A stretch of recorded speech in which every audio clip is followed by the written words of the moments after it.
My name is Alison Stevens. I'm now 51 years of age and I converted to Islam when I was 47. I was born in England, but my parents are Irish Scots. My father was in the oil industry, so we moved all over the place. So I don't have any fixed roots anywhere, really. And we eventually ended up in Scotland in the early 70s. Apart from going to church services with the school at Christmas time, there was no religious upbringing at home at all. Secondary education was mostly in Scotland, and again there was compulsory religious education lessons, but we all very much resented going to those, because at that point really most of us were secular and didn't see any need for religion, and certainly didn't enjoy going to the church services that we had to go to at Christmas time. We respected religious. I've always respected religious people, but for me it was not necessary. I didn't feel any particular yearning. To be honest, I felt religion caused a lot of problems, and I was more interested in the human condition and caring for human beings. I called myself atheist. I was more 99% atheist, but there was this tiny little bit of me that couldn't quite call itself completely atheist. That's the whole beauty of the thing. I wasn't actually looking at religion at all.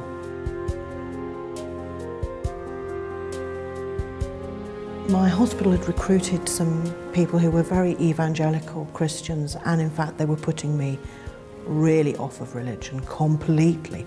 They were actually driving me away totally. And I'd got to the stage where actually I'd written in my will that I wanted a non-religious burial, etc., etc. But what happened was every day when I went to work, they had the Bible open and they would quote bits of the Bible at myself and as other non-believers, and would go on, and I don't know, in retaliation in a way, I was out in Richmond and I bought a lot of books. I bought the Quran, the Torah, 365 sayings of the Dalai Lama, and of course How to Be an Atheist. So when they got to work on the Monday, I lined the books up next to theirs, and of course when they saw this, I'm saying, well, seeing as you're so interested in religion, I felt it was time you broadened your horizons. I was so angry at them because they were splitting the unit and causing a lot of problems. And within a few days they asked me to remove the books, and they promised they would no longer talk to any of us about religion. Fine. And I took the books home and was just flicking through them very quickly, and again didn't feel anything particular, but I opened up the Quran thinking, okay, let's just see what this is all about. Quickly scanned through the first chapters, and the first thing I read was, oh, the women. Oh, I'll read this.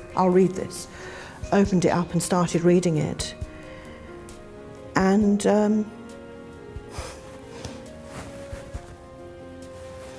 quite emotional, sorry.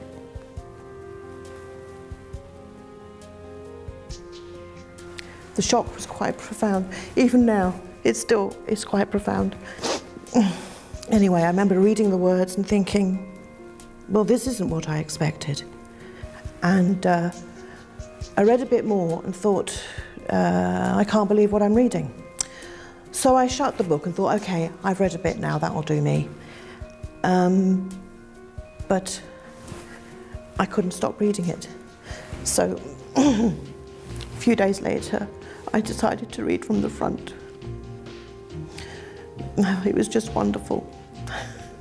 It was so gentle, but very profound. It was very powerful, just reading the words. I desperately tried to rationalize it and kept reading, and the more I read, the more it made sense. And as I say, it really was like a light had been turned on. Very bizarre for somebody who'd been so against religion. And I remember trying desperately not to believe what I was reading, resisting it, and at one point closing the Quran and thinking, I'm never going to read this anymore, I'm not going to read anymore. But I couldn't help myself. It was a very strong thing, very strong. So after reading a few chapters, I thought, well, maybe my translation is wrong. And I decided to visit a mosque. I made the choice of choosing a mosque far away from where I live, because I didn't want anyone to see me. And I went to the masjid and pulled on a scarf and everything. And met this imam who confirmed that what I was reading was not the most beautiful of translations, he said, but actually was accurate. And I remember him saying, "Are you planning to convert?" I said, "Oh, certainly not. I've just come about the book, you know." And I tried to make it some sort of intellectual exercise, but there was something deep inside that was changing, quite dramatically. And I got home that particular day, and I remember the imam kept saying to me it was a very special day, and I'm going, yes, I know, yes, it's a special day, and got home and turned on the television, and of course, again, vowing, right, I've done that now, I'm going to walk away from this. And it was the Prophet Muhammad's birthday that day. So how can you ignore something like that? So a few days later, I came to work, and I took aside one of my Muslim colleagues, who's a doctor, and she thought I was going to tell her something dreadful about a patient, something awful had happened. And when I told her, she was in quite a big shock, because I said, I don't know what to do. And she then gently guided me. I didn't feel coerced or forced. It was very much a decision that I wanted to make. I questioned myself constantly. Was this some sort of middle-aged crisis? Was I, at one point I thought maybe I should just become a Christian, because that was more traditional, but I just knew that wasn't right for me. So after a few weeks with her, I did my Shahada, but I did it completely voluntary. There was I just felt inside it was right.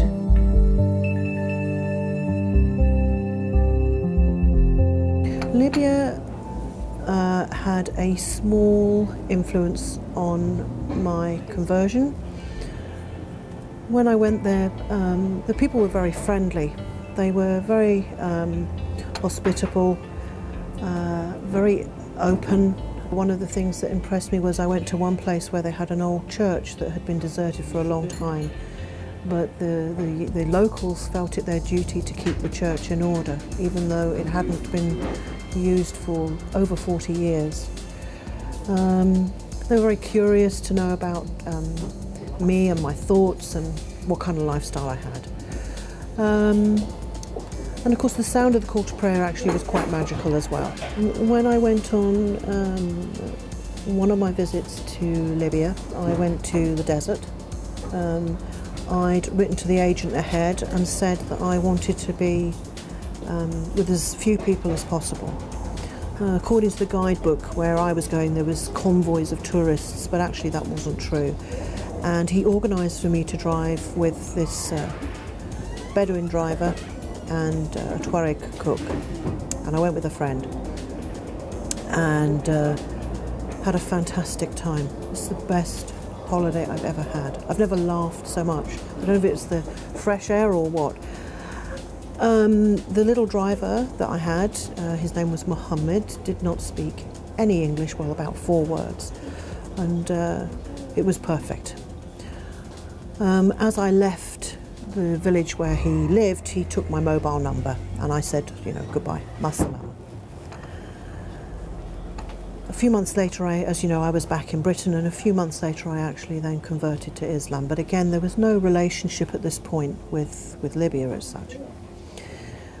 About 5 months after I'd done my Shahada, I get this little text, and this chap, Mohammed Aywadat, had arrived in the UK to study English. He was completely unaware of what was going on in my life.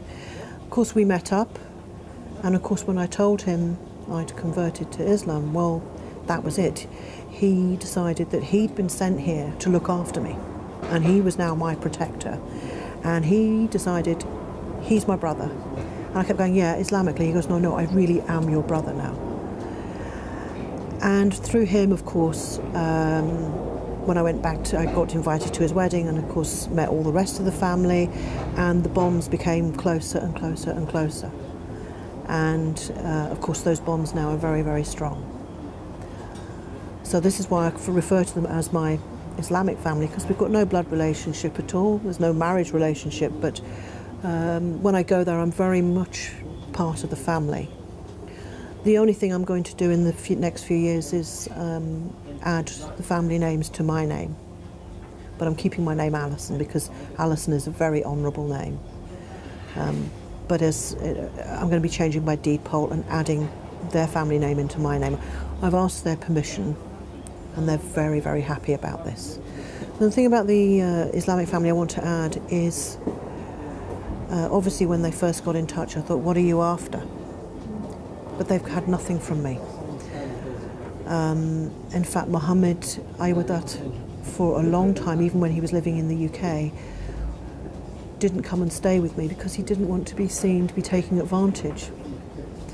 So they get nothing from me. So, you know, it's purely a spiritual thing with us, really.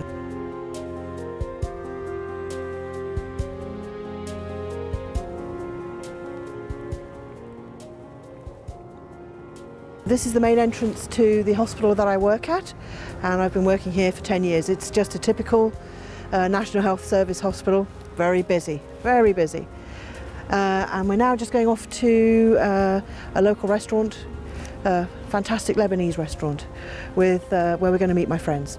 The first day I went to the mosque, actually, to be honest, I spoke to an imam and I asked if I'd got a correct translation of the Quran, because you know, I thought maybe there'd been a mistake, but no, there wasn't. Shortly after I arrived, and the door was opened and a gentleman walked in, and English, and the Imam asked him to stay. This gentleman has actually been very pivotal and very helpful in my conversion, but at the time, of course, we didn't know this was going to evolve into anything. And I remember him saying that, was I planning to convert? And I said, certainly not, I'm just here for information. And he then said to me, well, if I was planning to convert, that if I'd come to Islam looking for friendship or looking for the best in humankind, I wouldn't find it. And that Islam was not a utopia. And I said I had no illusions about Islam because of some of the things that had happened to me in my nursing career. He was very good because he gave me some quick references for books to read, and left. Of course, I rang him a few months later to tell him that I had actually taken my Shahada. Islam has changed me as a wife. It's made me very determined to keep the marriage going. And actually, thanks to some advice from my imam and because of things I've read in the Quran, the marriage is still going. I think, in fact, I'm pretty sure if I'd stayed secular, we would not be married now. And I try to see things from his point of view as well. But he now also tries to see things from my point of view. And I'm actually, because I'm stronger and more confident, he's now more willing to help me. Before, he wouldn't help me at all.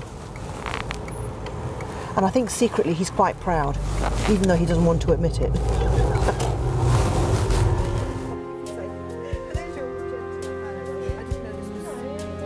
So this is one of my favourite restaurants, Lebanese, and actually I came here with Ruqayya quite a few years ago when it was just a very small restaurant, and now it's expanded. It does the best hummus in the world.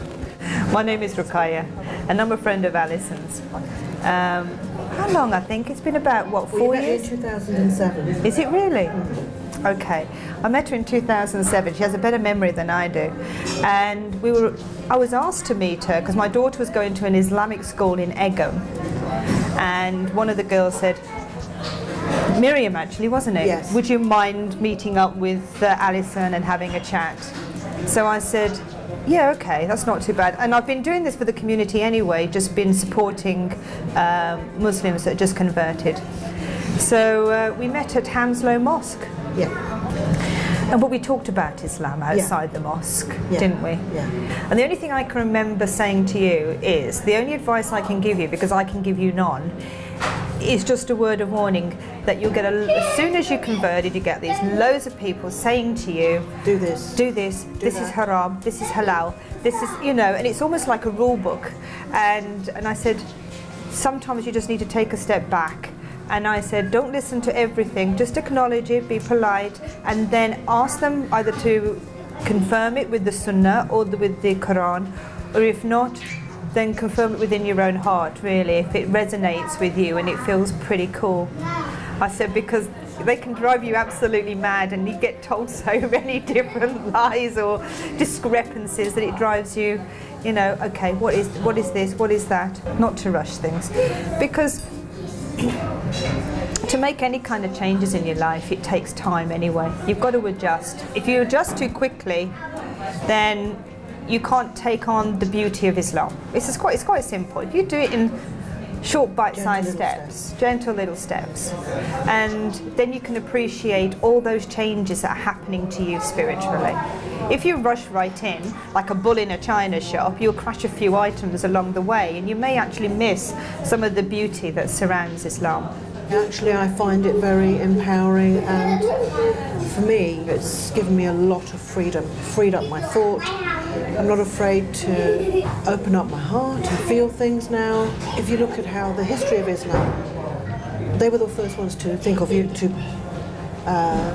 build universities, to encourage learning and thinking.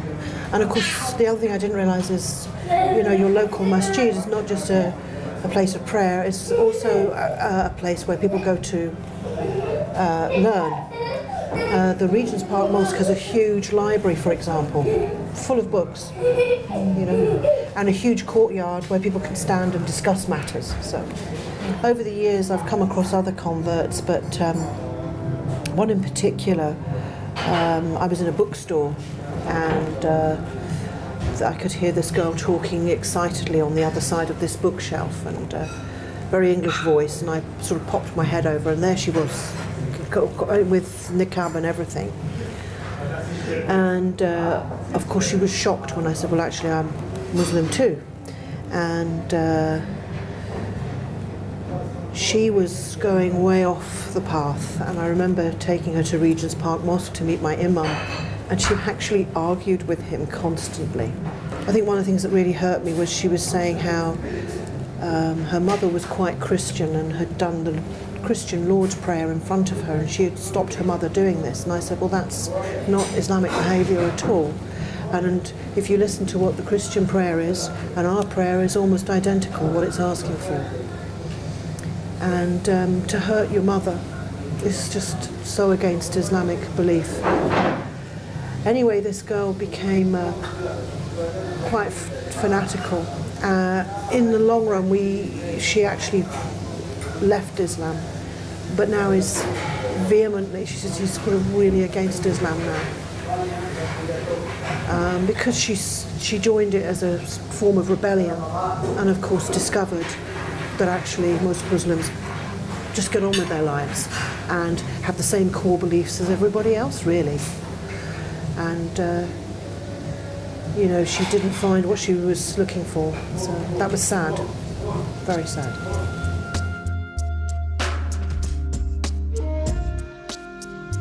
Muslims don't, it sounds silly, but they don't tend to integrate.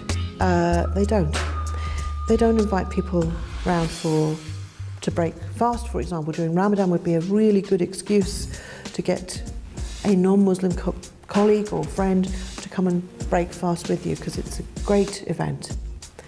And to see that Muslims are just the same as everybody else. They want to get married and have children and have a good life, and they live by the same rules. They're also part of the same tree, if you like. I remember shocking somebody once when I said, well, really, we're like extended Christians. We have exactly the same beliefs, really. We also believe in Jesus Christ, peace be upon him, and we share the same values. We share the same core values. It's a bit like in the 80s, don't forget, my family are also Irish background. And I remember you didn't like to bring up the fact that you had Irish in you at one point in the 80s because, of course, the IRA were bombing us.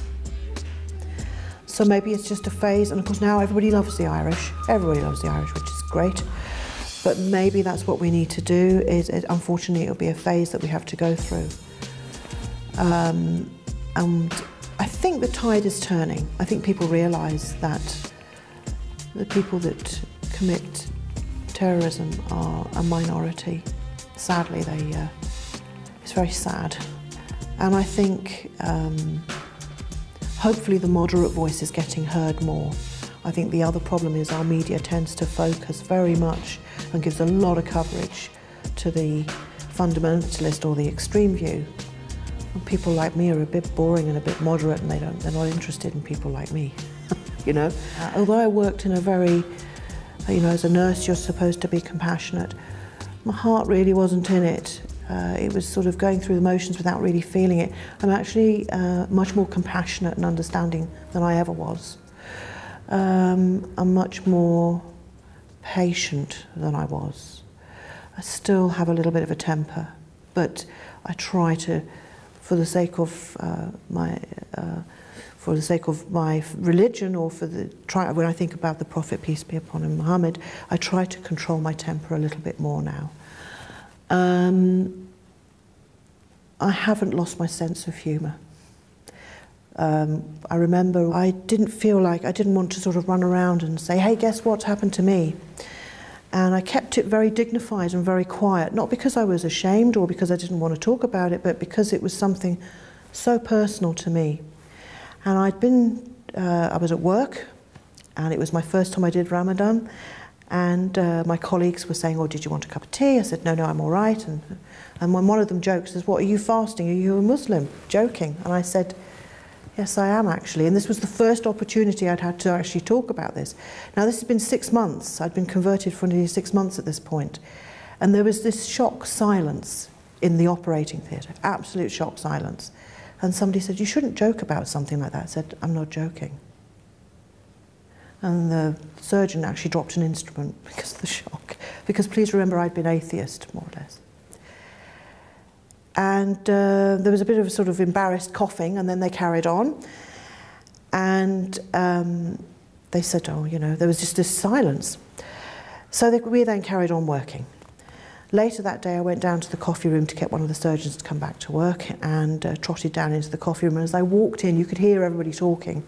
Walked in and complete silence, complete silence. And, okay, one of my colleagues then joked, well, she hasn't got a backpack on, as a joke. And this just made everybody laugh. And of course they then said, is this really true? And I said, yes, it's really, really true. And one of them said, but you haven't changed. And I said, well, why would I change? And then one of them said, she doesn't swear as much. And that's the only change they'd noticed. And that was it. But the thing is, I'd kept my sense of humour. Although, you know, I don't like crude sense of humour, but I never have. And that was it. That was the only change.